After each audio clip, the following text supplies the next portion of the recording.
The following Defending Our America episode is presented without commercial interruption by Sig Sauer.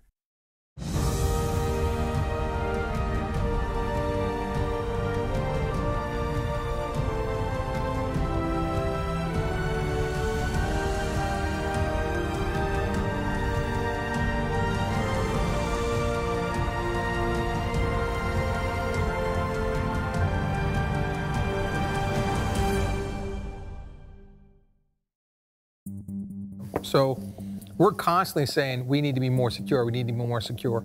But you put drones and we're going to be more secure and more secure. You know what? You're less free, less free, less free. Individual liberties and that freedom can provide security because you don't have to rely on a state apparatus to provide that security. Right. I don't have to rely on the United States military to protect me. I like the thought of the drones. Yeah. I like it in conjunction with manpower responding to it. Well, the problem is, though, that you have to be very restrictive when you start using things like that. You have to hold your leaders accountable because they can't overstep their bounds and start using it for things it wasn't designed for.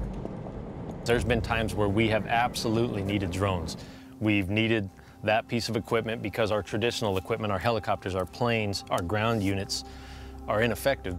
You can see behind me, this is a huge valley.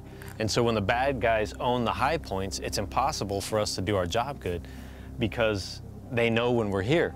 If we had a drone, we could cover miles and miles of territory with one person at the joystick flying that thing rather than expending a bunch of resources to cover that same area. And in a matter of hours, we could have a huge area covered and know what kind of activity level we have there. And then rather than just blindly deploying resources, we could use that to identify where the bad guys are and then steer resources in and just attack that one small problem. I think that if it's used for a specific purpose, whether it's on the SWAT team, we're around the perimeter of a house that we know that there's someone in there with a hostage in, and I can put a drone up and see the entire perimeter, which provides better security and safety for our team members as they're going in, why would I not use something like that? You know, the problem is we live in a society where we're looking at things like the IRS scandal, where if you speak openly about defending our rights, all of a sudden you're getting audited by the IRS, or your emails being compromised because you openly put yourself on a list that is against the administration. You have to question if electronics and drones get put into play. Would they ever take advantage of those same things and use them against me?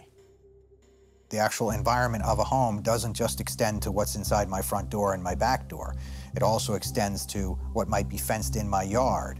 And there have been cases where police have flown over and gotten physical evidence, photographed marijuana plants in a yard, or, using thermal imaging to look through the front windows of a house, and you're violating the Fourth Amendment because you have to develop probable cause by seeing something in plain sight. And the plain sight doctrine is the bad guy, you pull him over for a speeding ticket, you look in and there's a gun half sticking out under the seat. That's probable cause to get him out of his car, search the car, seize the gun, arrest him. But if you have to use X-ray vision to look under his seat, that's not something that's in the public view. Federal law is going to have to catch up with the technology, and somebody's going to have to lay down some rules on what can and can't be acquired and or used. They're already listening to phone calls and reading emails and everything else. You don't want, satellite drones overhead looking at everything and videotaping everything everybody's doing every minute of the day. What happens is you can't give up your rights. Yeah, we don't need to give up our rights. We don't need to give up the liberty. Yeah. Holding our leaders accountable, and that's why it's great for all of us to be at a table, is because this all boils down to, our entire country boils down to leadership, and we're lacking it right now. The, big brother's eye in the sky. I think there's a lot of great purposes for them, and they could definitely be helpful, but it's a balance point. Next time on Defending Our America. People always want to look at cops as being the bad people because nobody ever wants to cop around unless they need them. No one wants to live in this society where cops walk away from people that they should be arresting. It's like any profession. There's good, there's good cops, there's bad cops. But to paint with a broad brush an entire profession based on a few examples, and that it isn't reality and it's not fair.